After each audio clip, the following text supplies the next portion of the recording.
BJP की UP में समीक्षा लगातार जारी है और इस समीक्षा में अयोध्या और कन्नौज की हार पर क्या निकल कर आया है ये आज आपको बताएंगे। इसके साथ ही 10 विधानसभा सीटों पर यूपी में उपचुनाव प्रस्तावित होने हैं। उसको लेकर सपा और कांग्रेस के बीच सीटों को लेकर क्या पेच फंसा हुआ है, क्या बातचीत चल रही है, ये आपको बताएंगे। इससे पहले प्रधानमंत्री नरेंद्र मोदी बनारस पहुंचे थे और वहां दोनों डिप्टी सीएमओ को जाना था। इसकी सूचना उन तक देर से पहुंची और उसके बाद जहाज को लेकर कुछ विवाद हुआ। ये पूरा विवाद क्या है, मसला क्या है, ये आपको बताएंगे। और सभी मसलों पर बात करने के लिए लखनऊ से जुड़ेंगे हमारे वरिष्ठ साथी पंकज झा जी। पंकज जी, बहुत स्वागत है आपका। नमस्कार। समीक्षा बैठक लगातार चल रही है जब से नतीजे आए हैं, खास तौर पर उत्तर प्रदेश में। और समीक्षा 2 सीटों की मुझे लगता है लोगों की नज़र भी रही होगी, जिनकी जानकारी आज आप लेके आए हैं, कन्नौज और अयोध्या। अयोध्या का तो मसला पंकज जी ऐसा है कि उससे जुड़ा कुछ भी आप देखिए सोशल मीडिया पर चल जाता है कि अयोध्या में हार के क्या कारण रहे, लोग क्या बोल रहे हैं हार पर। लोग खूब चाँप के देखते हैं एकदम कि भाई अयोध्या में क्या हुआ क्या हुआ। अब ये तो और इंटरेस्टिंग चीज़ हो गई कि बीजेपी जो समीक्षा कर रही है उसमें क्या निकल के आया अयोध्या में, खास तौर पे थोड़ा बताइए, समझाइए। देखिए, अयोध्या मतलब जो फैजाबाद लोकसभा सीट है और जिसमें मतलब ये कहा जा रहा था कि राम मंदिर की प्राण प्रतिष्ठा के बाद और जिस तरीके से बीजेपी के तमाम चुनावी मंचों से उस बात को कहा गया, एक बहुत बड़ा सिंबल था बीजेपी के लिए इस चुनाव बिल्कुल। प्रचार में। और लेकिन वहां जिस तरीके से बीजेपी की हार हुई है, आज भी यकीन नहीं कर पा रहे हैं लोग। एक जो सबसे बड़ा प्रतीक रहा हो राम मंदिर, और वो अयोध्या, और वहां बीजेपी हार गई, वो भी तब जब कुछ महीने पहले वहां राम मंदिर की प्राण प्रतिष्ठा हुई थी। प्रधानमंत्री नरेंद्र मोदी का वहां रोड शो हुआ था, तमाम सारे कार्यक्रम हुए थे, मुख्यमंत्री जी। से लेके बड़े बड़े मंत्री गए थे। इसीलिए जब वहां समाजवादी पार्टी के अवधेश पासी की जीत हुई तो अखिलेश यादव ने कहा है कि बीजेपी की सांप्रदायिक विभाजनकारी नीतियों की हार है। जब अवधेश प्रसाद, जो कि बड़ा प्रयोग था, सामान्य सीट से एक दलित नेता को अखिलेश यादव ने टिकट दिया और उनकी जी। जीत हो गई। अब देखिए कि वहां जो हार हुई, इसकी समीक्षा बीजेपी के प्रदेश अध्यक्ष भूपेंद्र चौधरी ने वहां 2 दिन तक रुके और घंटों बैठक हुई और उसके बाद जाकर के समीक्षा हुई जी। और विधानसभा वार बैठक हुई। बनारस से जब लौटे भूपेंद्र चौधरी तो सीधे वो अयोध्या पहुंच गए। पहले दिन मिल्कीपुर, बीकापुर और अयोध्या विधानसभा सीटों की पहले समीक्षा बैठक हुई। फिर दूसरे दिन जब मैं आपसे बात कर रहा हूं, अभी भी वहां समीक्षा बैठक चल रही है और इसमें रुदौली और दरियाबाद, ये जो बाकी 2 विधानसभा सीटें हैं, उस पर समीक्षा हो रही। जी। समीक्षा बैठक में जो सबसे रहा कि कई बार तो समझिए कि एकदम बहसा बहसी तक की बात रही, हो सकता था। क्या हुआ कि जब कुछ नेताओं ने ये कहा कि भाई विधायकों ने भीतरघात किया, वहां से बीजेपी के उम्मीदवार लल्लू सिंह, जो इससे पहले बीजेपी के विधायक भी रहे, 2 बार सांसद भी रहे लल्लू सिंह, तो ऐसा लगता है कि उनके गुट के नेताओं ने कहा कि विधायकों ने भीतरघात किया, इसीलिए सांसद की यानी लोकसभा उम्मीदवार की हार हुई। तपाक से दूसरे गुट के लोगों ने भी उसका प्रतिकार किया और ऐसी स्थिति आ गई कि लग रहा था कि पता नहीं क्या हो जाए। हालांकि बाद में चूंकि बीजेपी के प्रदेश अध्यक्ष थे, उन्होंने हालात को संभाला और फिर आगे बैठक चली। जी। अब इसमें कुल मिलाकर जो 3-4 बड़ी चीजें सामने आ रही हैं, उसमें सबसे बड़ा फैक्टर जो कहा जा रहा है, वो कहा जा रहा है कि बीजेपी के कार्यकर्ताओं के निष्क्रियता, उनकी उदासीनता, उनकी बेरुखी। अब सवाल है, अगर बीजेपी के कार्यकर्ता उदासीन थे, अपने घर बैठे रह गए जैसा कहा जा रहा है, उन्होंने उतने मन से काम नहीं किया, उनमें उत्साह नहीं था। अरे भाई, सब कुछ तो हो रहा था तो उत्साह क्यों नहीं था? अब सवाल उठता, उनकी उत्साह ना होना, उदासीन होना, बेरुखी और निष्क्रियता की वजह क्या है? तो पता लगा, ये कहा गया समीक्षा बैठक में, ये 5 विधानसभा सीटों की जो समीक्षा हुई, मैं उसमें कह रहा हूं, ये कहा गया कि कार्यकर्ताओं को पूछता कौन है? सरकार अपनी है, डबल इंजन की सरकार, केंद्र में भी सरकार या प्रदेश में भी सरकार, देश प्रदेश में बीजेपी की सरकार है, और वहां के कार्यकर्ता जो हैं उनको कोई नहीं पूछता। कुछ नेताओं ने तो ये तक कहा कि बीजेपी कार्यकर्ताओं से अधिक तो समाजवादी पार्टी के कार्यकर्ताओं की पूछ होती है। तो ये रहा कि सरकार में जो एक हनक होती है, जो एक इकबाल होता है, जिससे कार्यकर्ताओं में उत्साह होता है कि मैं सत्तारूढ़ पार्टी का हो पाया, जी। उस वजह से एक बात ये समझ में आई कि ये एक बड़ी वजह थी। दूसरी वजह जो है, जो संविधान आरक्षण बचाने की अब एक बड़ा फैक्टर ये बताया गया कि ये जी आ कि रही ये थी। जो अयोध्या में जो इतना सारा काम हुआ कंस्ट्रक्शन का, सड़क, उसके बाद एयरपोर्ट, बहुत सारी चीजें वहां बन रही है, तो वहां जो मुआवजा दिया गया, उस मुआवजा देने में खेल हुआ। और उस खेल में कहा जा रहा है कि एक आईएएस अधिकारी जो इन दिनों एक जिले के डीएम है, उनका रोल जो रहा वो खराब रहा। उन्होंने मनमाने तरीके से अपने लोगों को फायदा पहुंचाया और दूसरों को जो उचित मुआवजा मिलना चाहिए था वो नहीं मिला। कहा जा रहा है कि वो यूपी सरकार के पसंद के, उनके चहेते आईएएस अधिकारी हैं। कुछ दिनों पहले तक वो अयोध्या में तैनात रहे थे, तो जी। उनकी भूमिका पर भी सवाल उठाए गए। बाद बाकी जो कॉमन फैक्टर है कि संविधान आरक्षण बचाने के नाम पर किस तरीके से एक प्रोपेगेंडा विपक्ष की तरफ रहा और लोगों ने वोट कर दिया, और बहुत सारी वजह बताई गई। जो उम्मीदवार हैं उनकी लोकल एंटी इनकम्बेंसी की भी जब बात हुई तो आपने देखा किस तरीके से विवाद हो गया। पहले भीतरघात की बात हुई, फिर हुआ कि लल्लू सिंह के खिलाफ एक एंटी इनकम्बेंसी थी। तो अयोध्या को लेकर तो समीक्षा में इस तरीके से खिचड़ी निकलकर सामने आई बिल्कुल। है। अब चलते एक हैं। और लोकसभा जी। एक ऐसी लोकसभा सीट का जिक्र करना चाहूंगा जहां समीक्षा में ये हो रहा था, जैसे इटावा, जहां से रामशंकर कठेरिया एक जी बार यहां से सांसद रहे। इससे पहले जी वो आगरा से सांसद रहे जी। थे। इस बार वो चुनाव हार गए, सुरक्षित सीट थी। और इस सीट, ये इटावा वही जगह जहां से मुलायम परिवार आता है। वहां जब समीक्षा करने के लिए बीजेपी की टास्क फोर्स के 2 ऑब्जर्वर वहां गए, अवनीश पटेल और रजनीकांत माहेश्वरी। जी। इकलौती ऐसी समीक्षा बैठक हुई जहां लोकसभा के उम्मीदवार ही नहीं पहुंचे, यानी अच्छा। कठेरिया जी ही नहीं पहुंचे। समीक्षा बैठक बिना उनके मौजूदगी के ही, बिना उम्मीदवार के रहते हुए समीक्षा बैठक खत्म हो गई और वहां से रिपोर्ट भी अब तैयार हो रही होगी। जबकि उससे एक दिन पहले वो वहां गए थे, उन्होंने कहा था कि यहाँ के अधिकारी बड़े भ्रष्टाचारी हैं, मतलब इटावा के। अब भाई चुनाव तक तो पहले उन्हीं अधिकारियों, उन्हीं सरकार की तारीफ करते हुए उनके बोल नहीं थकते थे। अब जब वो चुनाव हार गए तो वहां के लोकल अधिकारियों के बारे में कह रहे हैं कि उन्होंने उनको चुनाव हरवा दिया और खुद वो समीक्षा बैठक से गायब रहे, रामशंकर कठेरिया। तो एक तो ऐसी समीक्षा हो गई, तो अब सोचिए क्या हो रही होगी समीक्षा। जी। अब आप जिक्र कर रहे थे कन्नौज का। कन्नौज लोकसभा का, जी। स्वयं अखिलेश यादव आए एकदम अंतिम मौके पर, और चैलेंज खुद सुब्रत पाठक लगातार कर रहे थे कि अखिलेश यादव लड़े आके, अखिलेश यादव लड़े आके। प्रताप, हाँ, वहां भारत पाकिस्तान की लड़ाई का भी ऐलान कर दिया था कि यहाँ चुनाव जो होगा ना भारत और पाकिस्तान की तरह होगा। वो जी। उन्होंने अखिलेश यादव को पाकिस्तान बना दिया था। हम्म। तो खैर ठीक है, मुकाबला हुआ और अखिलेश यादव, जो पहले तेज प्रताप यादव को चुनाव लड़ाने की बात थी, वो आए और लड़कर जीतकर सांसद भी बन गए और सुब्रत पाठक चुनाव हार गए। ये चौथा चुनाव था सुब्रत पाठक का। यहाँ जो समीक्षा बैठक हुई, जो 2 कॉमन फैक्टर हर लोकसभा चुनाव में जिसकी चर्चा हो रही, वो यहाँ फैक्टर था ही नहीं। पहला कि लोकल एंटी इनकम्बेंसी वाली बात, मतलब अगर सुब्रत पाठक नहीं होते तो कौन उम्मीदवार होता। तो ऐसा लग रहा था कि वहां उनके अलावा कोई विकल्प ही नहीं था। तो उस बात पर समीक्षा बैठक में कोई चर्चा नहीं हुई। दूसरी अहम बात, हर लोकसभा सीट से इस तरह की खबरें आ रही हैं कि भीतरघात किया, यानी पार्टी के अपने लोगों ने ही उनका खेल बिगाड़ा। खुद सुब्रत पाठक हर विधानसभावार बैठक में मौजूद रहे और किसी नेता ने या फिर सुब्रत पाठक ने ये नहीं कहा, कहीं से ये शिकायत नहीं आई, कहीं से ये बात सामने नहीं आई जो वहां समीक्षा करने गए थे कि भाई किसी ने भीतरघात किया हो, किसी विधायक ने, जिला पंचायत सदस्य ने, किसी नेता ने। कहा गया कि नहीं, पार्टी पूरी एकजुट थी, लेकिन फिर भी पार्टी हार गई।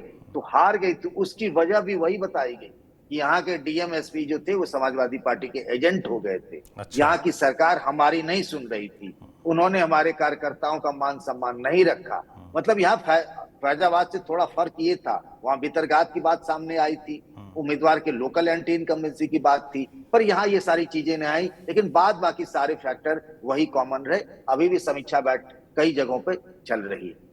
बिल्कुल, समीक्षा बैठक चल रही है और समीक्षा बैठकों से जो निकल के आ रहा है वो और ज़्यादा इंटरेस्टिंग है। अयोध्या से जो निकल के आया, आपने बताया कि हाथापाई तक की नौबत आ गई थी, मगर प्रदेश अध्यक्ष खुद बैठे थे, इसलिए ऐसी नौबत होते होते रह गई। अब अगले टॉपिक पर चलते हैं। जब चुनाव और समीक्षा की बात हो रही तो आने वाले उपचुनाव की बात कर लेते हैं। 10 विधानसभा सीटों पर उपचुनाव प्रस्तावित है। एक सीट शीशामऊ की है, कानपुर की, जहां इरफान सोलंकी को सजा हुई है। अभी उसमें फाइनल फैसला आना बाकी है कि उनको उस सीट पर उपचुनाव होना है कि नहीं, क्योंकि हाईकोर्ट वो जा रहे हैं, तो वहां से उसके बाद ये क्लियर होगा कि चुनाव वहाँ होना है कि नहीं। तो कुल मिला के 10 सीटें हैं। तो पंकज जी, कहा जा रहा है कि कुछ खटपट भी चल रही है सपा और कांग्रेस के बीच सीटों के बंटवारे को लेकर। कुछ कांग्रेस ने डिमांड की है, सच्चाई क्या है?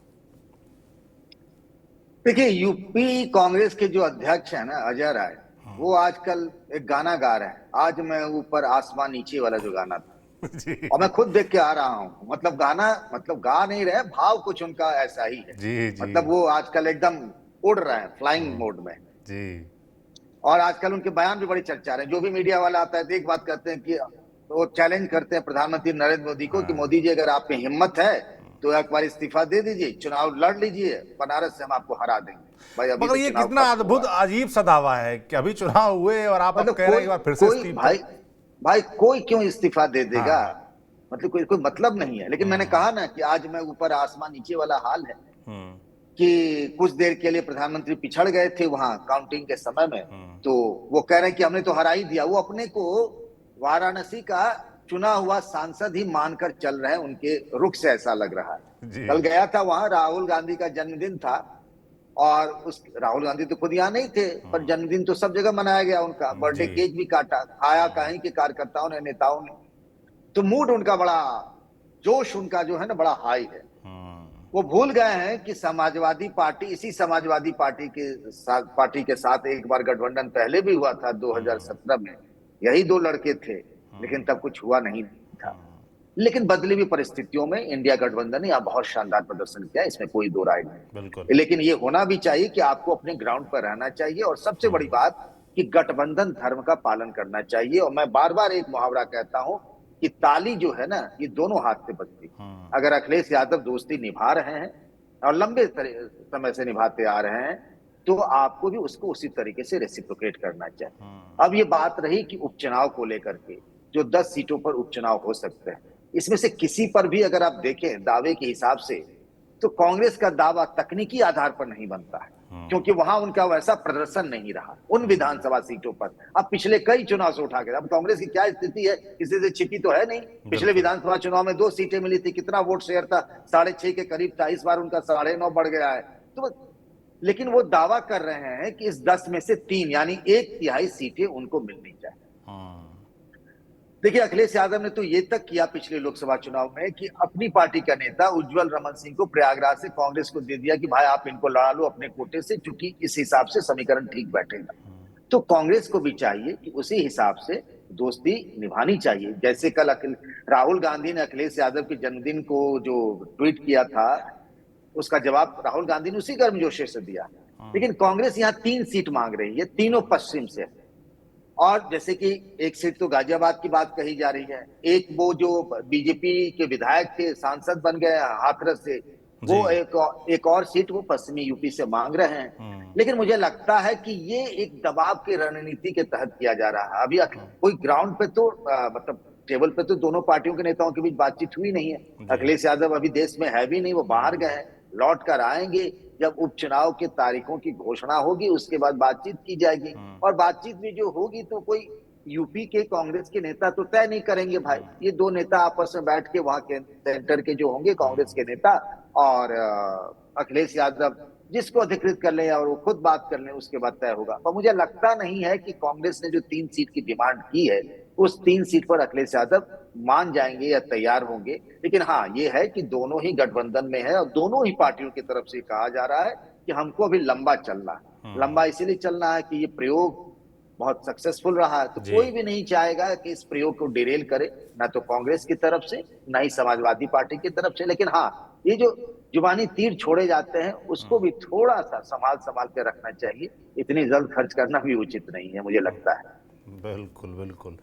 तो नजर रहेगी इस पूरे मसले पर, कितनी सीटें मिलती हैं कांग्रेस को, कितना अखिलेश यादव मानते हैं, उनकी डिमांड मांगते हैं, ये नजर रहेगी पंकज जी की, हमारी भी।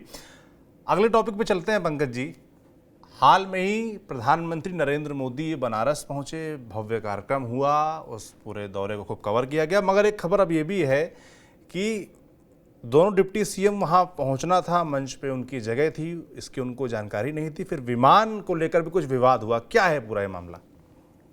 नहीं नहीं, जानकारी हुई, लेकिन देखिए समय पे दी जाती है। और अगर हुआ यूं, मैं उसको पूरा विस्तार से जी। बताता हूं। जो किसान सम्मेलन को आपने देखा होगा मंच पर, वाराणसी में प्रधानमंत्री नरेंद्र मोदी का तीसरी बार प्रधानमंत्री बनने के बाद उनका पहला कार्यक्रम था। और ये जो कभी करीब 9.25 करोड़ किसानों के लिए उन्होंने 20,000 करोड़ जी। रुपए का जो डीबीटी उसी दिन उन्होंने किया था, तो वही कार्यक्रम था। शुरुआत में वहां पर दोनों डिप्टी सीएम के जाने का कार्यक्रम नहीं था, लेकिन वो जो मंच था उस पर किसको किसको बैठना है, तो उसमें पता लगा कि दोनों डिप्टी सीएम केशव प्रसाद मौर्य और ब्रजेश पाठक, ये दोनों कृषि मंत्री भी नहीं है। तो ऐसा पहले शुरुआत में यही जानकारी है कि मुख्यमंत्री रहेंगे यूपी के कृषि मंत्री जो सूर्य प्रताप शाही है, और राज्य मंत्री जो औलख हैं, जो रामपुर साइड से जीत के चुनाव जीत कर आते हैं, ये लोग रहेंगे। लेकिन बाद में पता लगा कि इन दोनों को भी, इनके पास आधिकारिक सूचना बहुत देर से आई। अभी राज्य सरकार के पास 3 सरकारी जहाज है, प्लेन जिसको कहते हैं, और उसमें एक खराब पड़ा हुआ है। एक से मुख्यमंत्री योगी आदित्यनाथ बनारस चले गए, अब दूसरे से, और उसमें 6 सीटर है। कौन कौन जाएगा? अब बीजेपी के प्रदेश अध्यक्ष भूपेंद्र चौधरी को जाना था, संगठन महामंत्री हैं धर्मपाल सिंह, केशव प्रसाद मौर्य तीसरे हो गए, चौथे हो गए ब्रजेश पाठक, और औलख जी जो कृषि राज्य मंत्री थे वो। अब दोनों डिप्टी सीएम अपने साथ तो एक सहायक भी ले जाता है ना, सचिव जिसको बोलते हैं, बाद बाकी तो ना ले जाए, लेकिन उस दिन ऐसा 6 सीटर ही था, तो ब्रजेश पाठक अपना वाला लेकर नहीं जा पाए अपने निजी सहायक को, केशव प्रसाद मौर्य जी अपना लेकर पहुंचे। वहां जब पहुंचे, कार्यक्रम खत्म हो गया, तो आगे का तो उस किसान सम्मेलन के बाद इन दोनों डिप्टी सीएम का कोई कार्यक्रम नहीं था सरकारी। तो हुआ कि क्या किया जाए, तो उसी रात वापस लौट जाए। जब पता किया गया कि भाई उसी सरकारी जहाज से वापस लौटते हैं, तो बताया गया कि भाई ऐसा है कि वो तो अलीगढ़ जाएगा, और अलीगढ़ से एक सीनियर आईएएस अधिकारी उनको लेके आएगा, तब आप जाएंगे। तो भाई कब आएगा तब जाएंगे, तो बात। और ये जानकारी, ये लोग जब यहाँ से बनारस गए तो इनको इस बात का पता भी नहीं था कि भाई इसी प्लेन से किसी और को भी लेके आना है। वह यूं था कि उसी दिन एक एडिशनल चीफ सेक्रेटरी रैंक के सीनियर आईएएस अधिकारी हैं, उनको वही प्लेन जब बनारस लेके इन डिप्टी सीएम को लेके गया था प्लेन, उससे पहले उन आईएएस अधिकारी को अलीगढ़ छोड़ के आया था लखनऊ। अच्छा। लखनऊ से फिर इन सबको लेके गया बनारस। तो इन डिप्टी सीएम को बताया गया जो प्लेन में गए थे उन लोगों को कि भाई उनको लेके आएंगे तब न जाएंगे। अब बात बड़ी खराब हो गई भाई कि अब क्या होगा भाई, उनको लेके आएंगे जाएंगे तब हम पहुंचेंगे, कब क्या होगा नहीं होगा पता नहीं। और ऐसा होता है कि आप 3 बार ही आप लैंडिंग, और 3 बार मतलब टोटल 6 बार लैंडिंग, और आप उसको जो कहते हैं टेक ऑफ कर सकते हैं, यानी टोटल 6 बार। तो गड़बड़ हो जाता है, जा ही नहीं पाते फिर। खैर किसी तरीके से सीएम ऑफिस से कांटेक्ट किया गया, और फिर इस विवाद को वहीं थमाया गया, और दोनों डिप्टी सीएम जो है उस रात बनारस से उसी सरकारी प्लेन से वापस लौट आए। लेकिन छोटी छोटी चीजें जो होती है ना, कभी कभी छोटा सा घाव भी ना, फोड़ा भी ना, कभी कभी बहुत जानलेवा हो जाता है।